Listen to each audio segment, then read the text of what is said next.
What's the meaning of combustion chamber?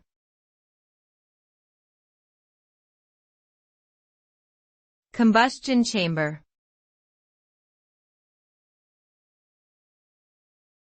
Combustion chamber.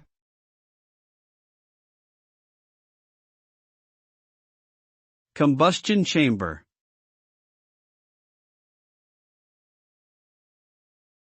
Combustion chamber.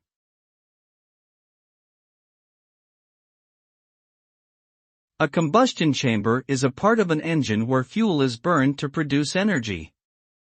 The fuel is mixed with air and ignited, causing a rapid increase in temperature and pressure. This high-pressure gas is then used to power the engine, such as a turbine or piston, which produces mechanical energy that can be used for various purposes, including generating electricity or propelling vehicles. Efficient combustion chambers are crucial for achieving high performance and minimizing emissions in engines.